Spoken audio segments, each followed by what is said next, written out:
본격적으로 덥고 습한 날씨가 시작됐습니다. 짧은 장마를 제외하곤 6월 중순부터 이어진 폭염은 벌써부터 역대 최고 기온 기록을 갈아치웠는데요. 이번 여름은 얼마나 더 더울지 걱정이 됩니다. 그리고 이 전례 없는 더위에도 에어컨 없이 버텨야 하는 사람들이 있습니다. 쪽방 주민들은 달궈진 샌드위치 패널 속에서 이번 여름 어떻게 보낼지 두렵기만 한데요.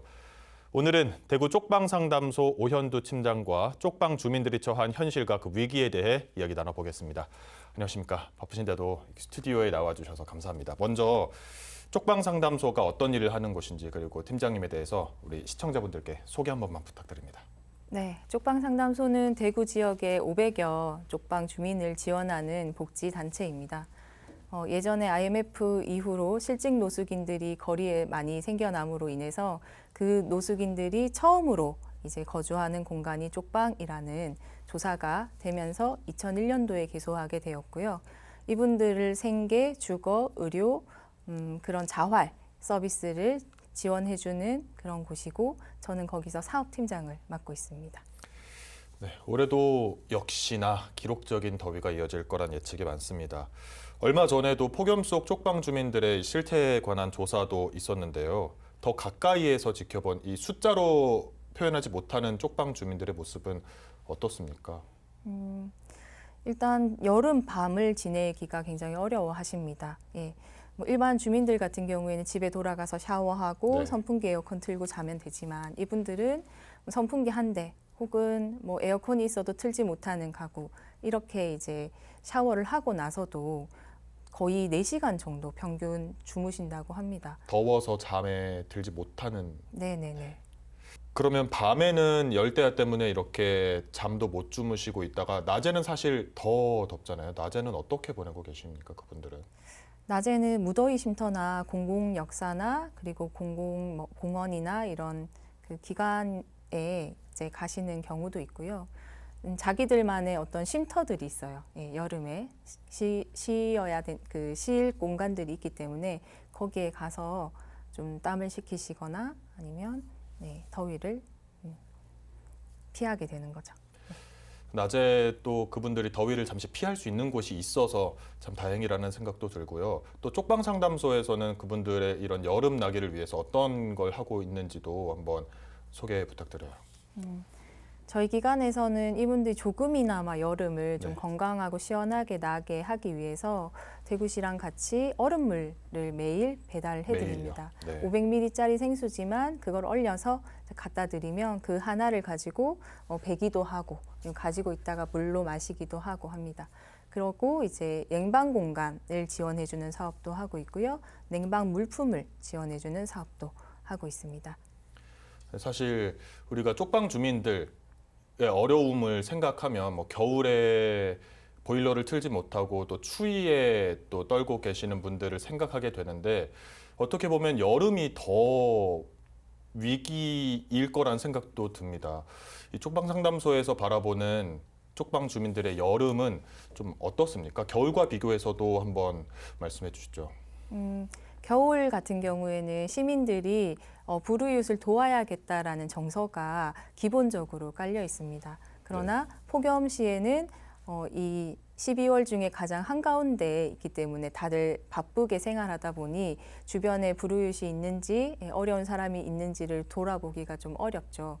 근데 이분들이 겨울에는 전기장판으로 내복으로 옷을 껴입고 추위를 견딜 수는 있지만 네. 여름에는 집에 있지 않으면 집이 오히려 더 재난과 같은 40도가 넘는 어떤 공간이기 때문에 집에서 거주하는 것이 어떻게 보면 열 감옥에 갇힐 수 있다. 이렇게도 표현이 합니다. 이제는 이 폭염이 자연재난으로 취급돼야 한다는 목소리도 많습니다. 쪽방 주민들을 위해서 정책적으로도 이 재난에 준하는 지원이 이루어지고 있는 것 같은데요. 쪽방 상담소와 또 국가에서 어떤 지원이 이루어지고 있는지도 한번 말씀 부탁드립니다.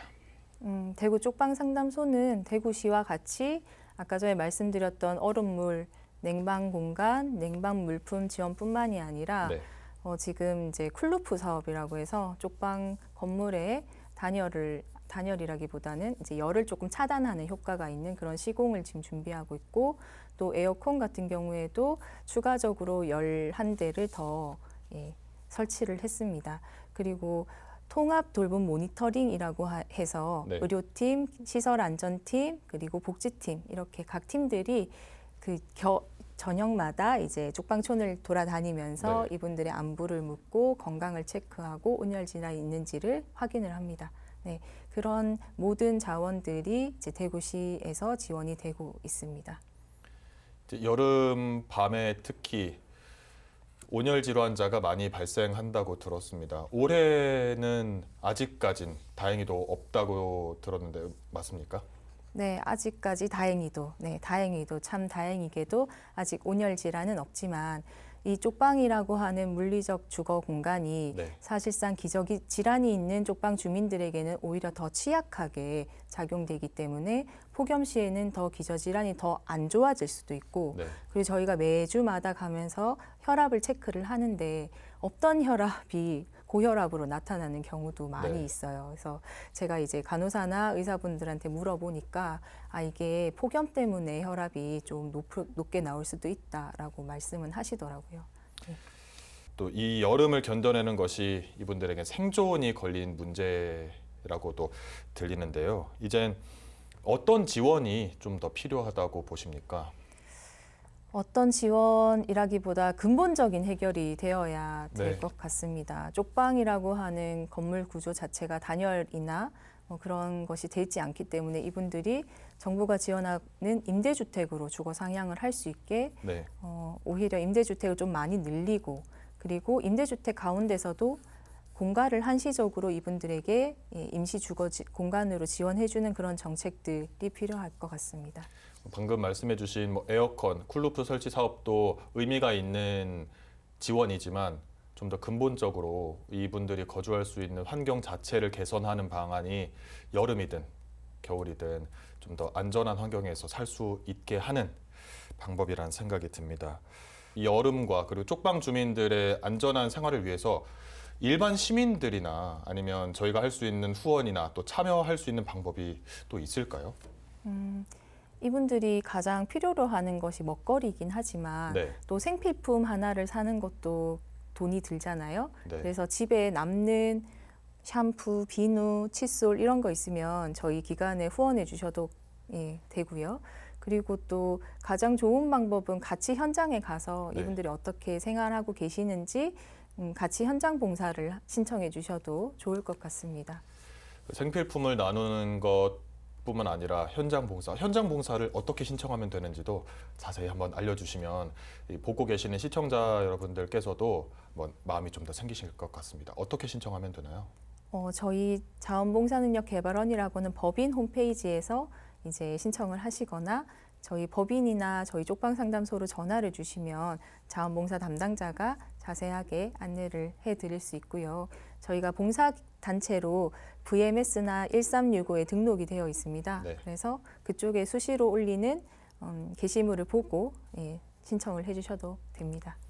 쪽방 상담소와 또 많이 도와주시는 시민분들이 계셔서 쪽방 주민들이 안전한 여름을 날 수 있기를 바라면서 오늘 다시 한번 좋은 말씀 감사합니다. 네, 감사합니다. 감사합니다.